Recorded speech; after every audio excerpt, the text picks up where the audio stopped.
The 2008 Olympics aren't all fun and games. There's a lot of work behind the scenes, especially here at the Beijing Center for Disease Prevention and Control, or Beijing CDC. Behind these doors, some of China's best and brightest scientific minds are constantly figuring out how to keep the event safe for everyone. China developed the largest and one of the most high-tech epidemic monitoring systems in the world. It takes 207,000 CDC staff to operate the nationwide electronic network of emergency centers.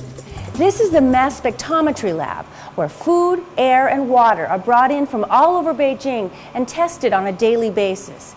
Tens of thousands of dollars of equipment are here to keep its visitors, the city itself, and of course the Olympic athletes safe from food poisoning, water contamination, and contagious diseases.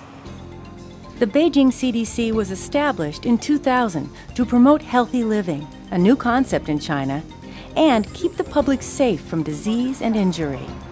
Now, with the Olympics on the way, the pressure's on.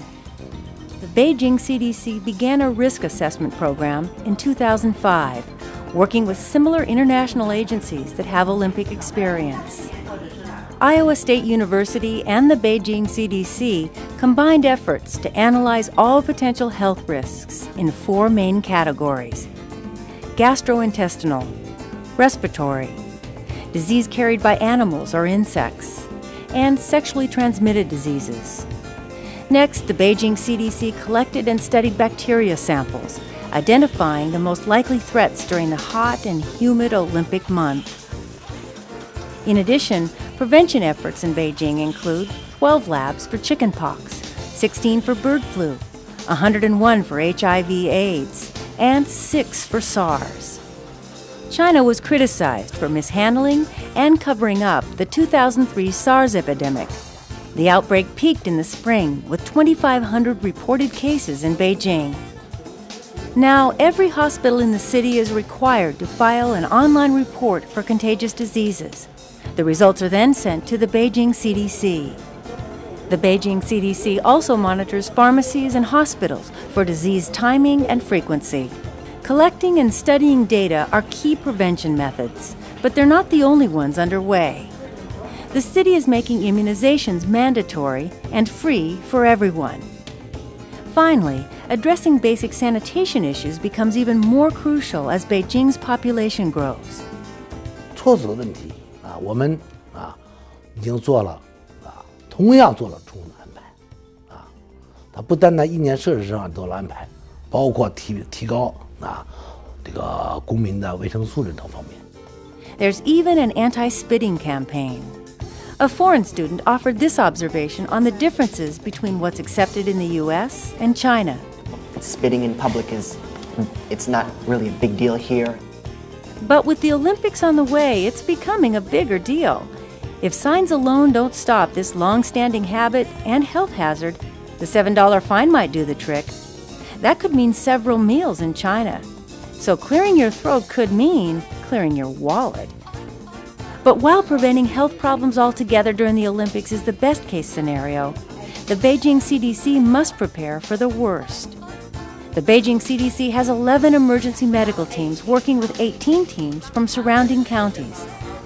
By August of 2008, Beijing will have over 6,000 beds available for emergency patients who contract infectious diseases. Hosting a healthy Olympics is a tough job, but these folks are devoted to making sure everyone, from halfway down the block to halfway around the world, gets through in great shape.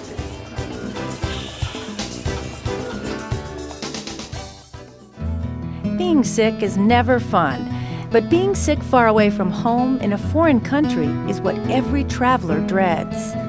If that happens to you in Beijing during the Olympics, don't call 911, call 120. This is the nerve center that receives all medical emergency calls in Beijing. What makes it different from the 911 dispatch service that we have in the U.S. is that a doctor answers your call and diagnoses your problem. Then that MD dispatches the correct specialist for your injuries or urgent care needs. Founded in 1983, the Beijing Emergency Medical Center began as a 100-bed trauma center specializing in treating time-critical problems like stroke and heart disease. Back in May of 2005, the center stopped treating patients in-house. Instead, they channeled their resources into badly needed ambulance services for the rapidly growing city. These ambulances are equipped with state-of-the-art medical tools and a specialist versed in both Western and Eastern medicine. When you see a 120 ambulance racing through the streets of Beijing, you can be sure that it's less than 10 minutes away from the hospital best equipped to save its patient's life.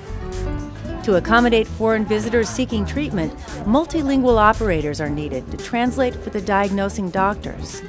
That's why the Beijing Emergency Medical Center is recruiting foreign language volunteers to help answer phones. During the Games, to handle the 1.5 million visitors, the center will provide 140 ambulances to Olympic venues every day. They'll be equipped with touchscreen displays that will translate symptoms from one of 9 languages into Chinese for the doctors in the ambulances. 外语方面的啊，因为这次呢，这个世界大家庭盛会啊，我们从那个医疗卫生队伍中啊，他不但要讲英文、法语啊、日语、俄语，除了这些语言以外，还有很多的阿拉伯语啊、其他国家语言呢，我们应当做全面的准备啊。同时呢，将有很多的在医学院校，包括外语学院的这些学生社会志愿者，来提供语言方面的保障。